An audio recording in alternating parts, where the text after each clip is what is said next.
کیا واقعی 4 مہینے چلہ لگانا اسلام میں شرط ہے؟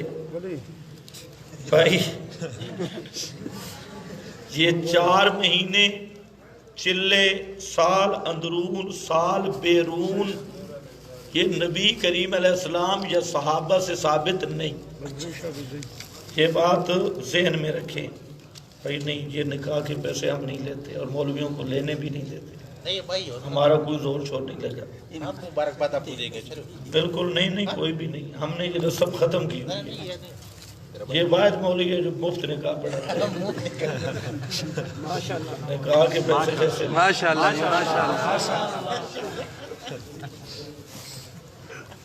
ٹیکس ہم نہیں دیتے۔ یہ ملا ٹیکس ہم نے تو معاف کی، اس لیے تو مولوی ناراض ہیں، سارے ٹیکس معاف کر۔ جس نے بھی نکاح پڑھوانا ہو وہ ہوں واحد دونوں، تو انشاءاللہ ان کا مفت نکاح پڑھ دوں گا، ماشاءاللہ، اس کی ضرورت نہیں۔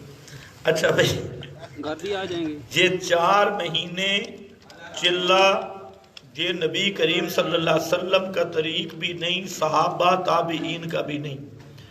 یہ چلہ اور 4 مہینے، سال اندرون سال بیرون، شب جمعہ سے روزہ، یہ ترتیب ہندوستان سے شروع ہوئی۔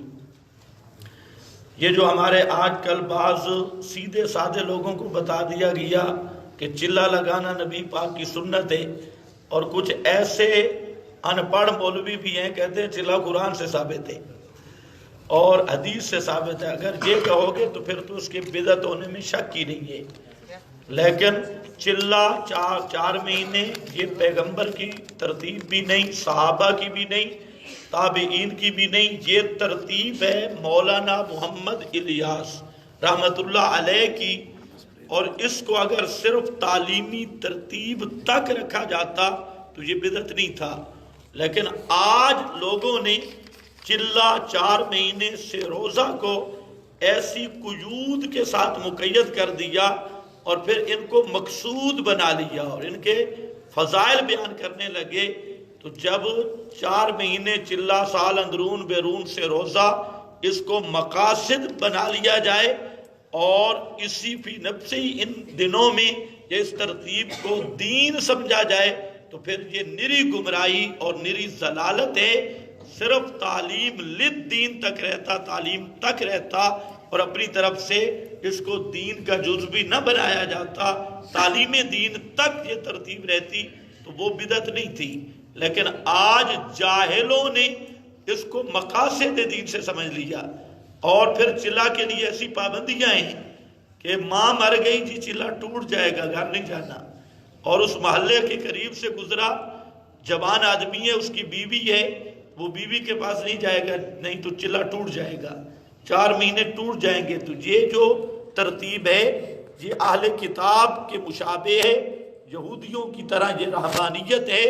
اگر چلہ 40واں پھر کہہ رہا ہوں، بعض کو میری باتیں سمجھ بھی نہیں آتی، اور سے روزہ اس کو تعلیم دین کے لیے سمجھا جاتا، مقاصد نہ سمجھا جاتا، پھر دین یا جز دین کا نہ سمجھا جاتا تو وہ بدعت نہیں تھا۔ لیکن آج چونکہ مقاصد اور دین بلکہ لڑتے ہیں چلہ کے بارے میں کچھ اخبار سے روزہ، اور اس کو مقاصد سے سمجھ لیا گیا، تو اس لیے اس کے بدعت ہونے میں شک نہیں۔